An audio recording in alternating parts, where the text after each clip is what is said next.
Hello and welcome to day 6 of this 10-day postpartum challenge. Today we have core 2, so as you can probably guess, we're going to take it up just slightly from core 1. So if you found core 1 easy, then this is going to be great for you. I'm also going to remind you of what we did in core 1. If anything's too much right now, then I'll refer to what you can do from core 1. I'll also be telling you how to know if something's too much for you. So if your tummy muscles are bulging out, and we'll go through that as we go through the exercises.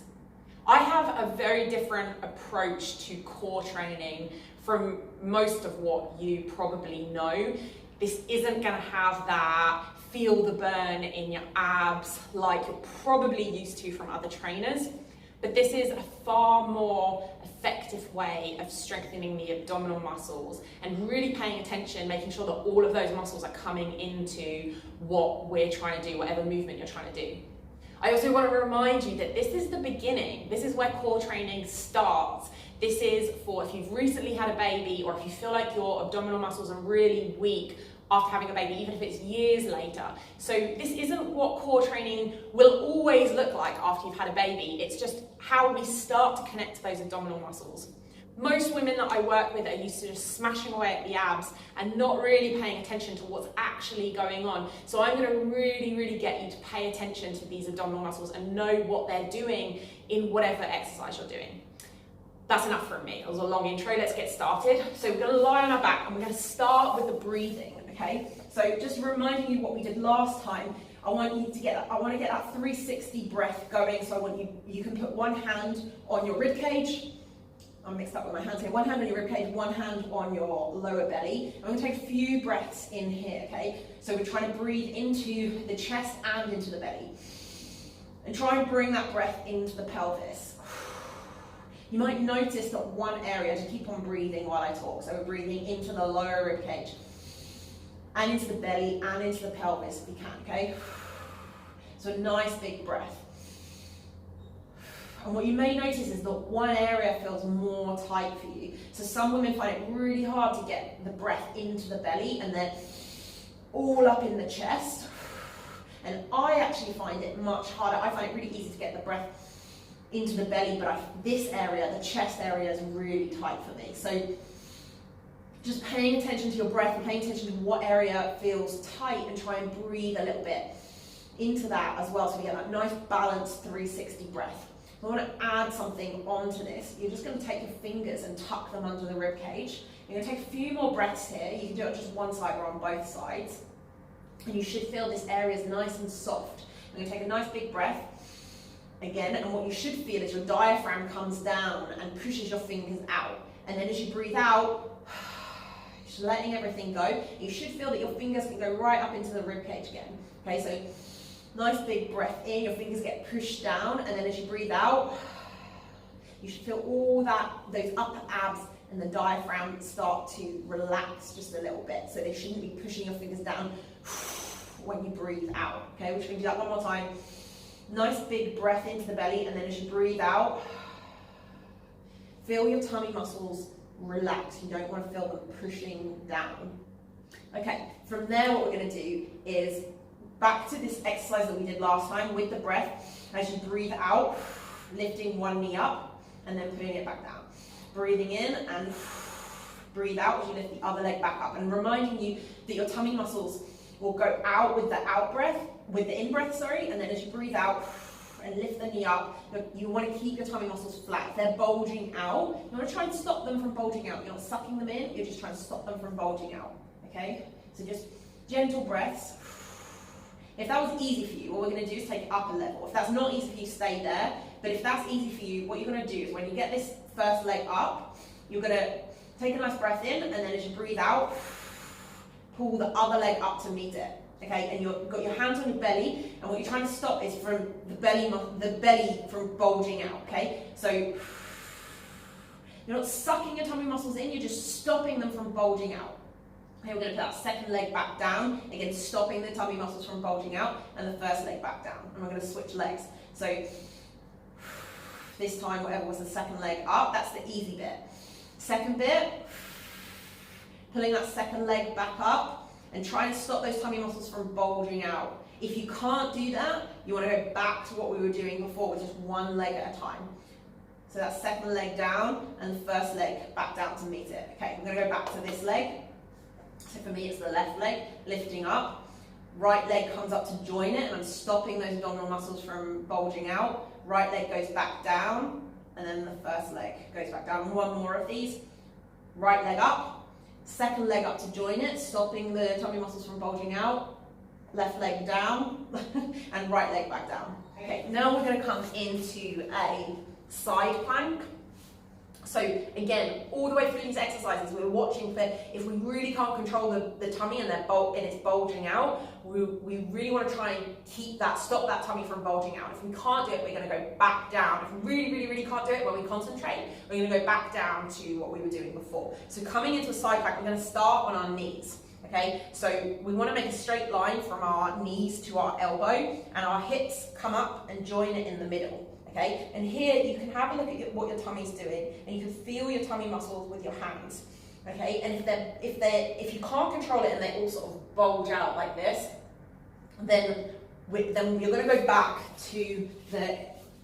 Make sure my head's in the frame. We're going to go back to this heel side, just these knees from side to side. Okay, that will start to strengthen the side of the body. But if this feels good for you, we're going to hang out here for about 20 seconds in this side plank, and then we'll do the other side. Okay, so still breathing into the abdomen, and it doesn't matter if there's a little bit of a bulge or your tummy's not perfectly flat. It's just if those abdominal muscles are really weak and they really can't hold on to this position, then we want to take it back just a notch, and we'll build back up to this. Okay, let's switch sides. Okay, so make sure you're breathing all the way through this. Don't hold your breath. So many people hold their breath, especially when they're doing ab work. Make sure you get this nice line from your knees to your hips to your shoulders. You don't want to be bent in the middle like this. And if the 20 seconds is too much for you, then you can just hold it for 3 seconds and come out of it, and maybe come back into it when you're ready. And again, just 3 seconds. You can build up from there. Okay, last few seconds. Awesome. Okay, last exercise, we're going to come onto all fours. Okay, so we're trying to give you a taste of how we can work the abdominal muscles in lots of different ways here. So hands directly under your shoulders and knees directly under your hips. Okay, last week we did this, just your hand. Now what we're going to do is just your legs, okay? So everyone just does this, hands and legs right off the bat. I like to break it up. So we're just doing just one leg is actually really difficult. So what you're going to do is straighten one leg out behind you. Imagine you've got a cup of coffee here and a cup of coffee here, and you don't want anything to move, okay? We're going to switch legs, and the other leg goes out. So I want you to really pay attention to what you're doing here. Breathing in, and then as you breathe out, you straighten the leg. What most of you will do, what most people do, is they swing from side to side, and they shift all their weight from one side to the other. So try to imagine that nothing moves other than that one leg, okay? And you don't want to spill those cups of coffee. When you keep those hips really nice and straight, you really feel the abdominal muscles come into it. Okay, we're going to do a couple more on each side. And again, if this is too much, you just go back to your hands like this. And if it's too much for your wrists, you can do it with your fists instead. So fists like this, if the wrists feel really, really sore. Okay, so coming back onto our back, we're going to go back through those exercises again, this time without the breathing. Okay, so we're going to lift one knee up, and then the second knee comes up to meet it. Really paying attention to what those abdominal muscles are doing, okay? If you're just going willy-nilly and everything's moving and bulging up, we're not really using the abdominal muscles, we're using other things. So one leg up, second leg up to meet it, second leg back down, first leg down to meet it. Okay, other leg comes up first, second leg up to meet it, second leg back down, and that first leg back down. And if it's really bulging, if you really can't control it, remember you've still got this alternating knee lift that you can do. Okay, we're going to do a couple more on each side. So even if I stop, just keep going. But we're really focusing on quality of movement here, rather than just trying to feel the burn and just trying to smash away our abdominal muscles. We're really trying to focus on how they're working and finding ways to challenge them progressively. Okay, really focusing on quality of movement here, on what you're doing. Last one. Okay, we're going to come on into our side plank.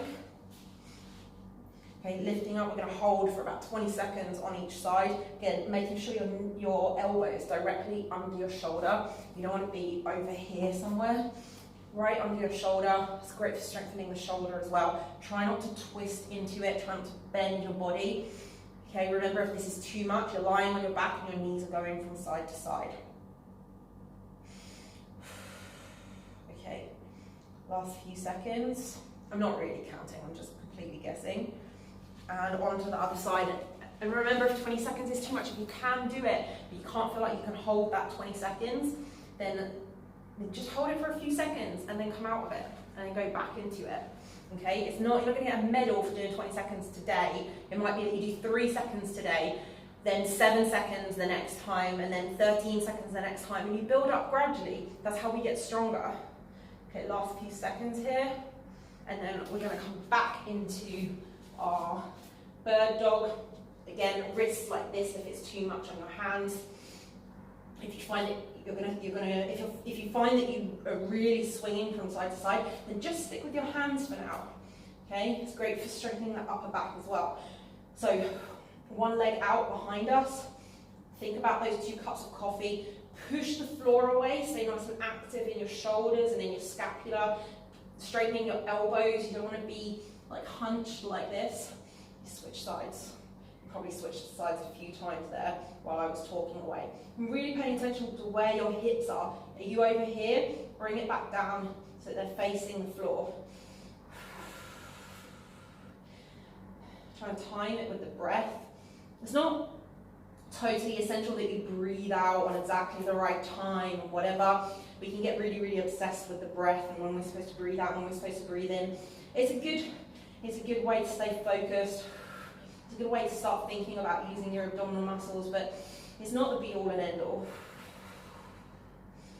Okay, keeping those elbows, keeping those hands nice and active. Try and make sure we're not shifting our weight at all. Feel those abdominal muscles come into it. Last one. Awesome. So that's it. That was day 6 and core 2 of this 10-day postpartum program. Okay guys, I hope you enjoyed that. I know that my approach to core training, to abdominal training, is probably a little bit different to what you've done before, and you're probably asking yourselves lots of questions like, is that enough? Have I done enough? Am I doing it right? Is this gonna get me a flat tummy? Is this gonna heal my diastasis recti? Blah, blah, blah, blah, blah. So if you have any questions like that, I know my approach is different, so please feel free to ask me in the comments below, send me an email, send me a private message. Put a message in the Facebook group, anything at all. I'm really happy to answer all your questions and make sure that you feel like you're really doing the right thing for you. Just like I said yesterday, however you're feeling, whether this is just right for you, a bit too easy, a bit too hard, it's totally fine, it's totally normal. Everyone's at such different levels. It's so impossible to get it 100% right from the get-go. What is possible is to start paying attention to what your abdominal muscles are doing in different exercises and different movements, and start to be more aware of bringing them into the movement. It's also possible to get that level right for you right now and then progress. Most women that I see postpartum do level 1 like we did a few days ago, or this level. So it will be the right level for most of you. But I want to remind you that this is just the beginning. From here, we continue to make the exercises harder so that they challenge your abdominal muscles more and they get stronger over time. And we keep doing that until we're doing planks and we're doing sit-ups, like full sit-ups and leg lifts and everything else. We want the abdominal muscles to be able to do everything. There are no dangerous movements. There are just exercises that you aren't ready for right now. So join me for core 3 in a few days, or we'll take it all up just a notch. And if you do want to continue that journey and keep getting stronger, you can join my postpartum program, my online program anytime, the complete postpartum program that will take you all the way through the levels, step by step, week after week. Join me tomorrow for day 7, and for stage 3, we're going to swing back to mobility. We're going to do mobility 3 and take everything up just a little notch more. See you tomorrow.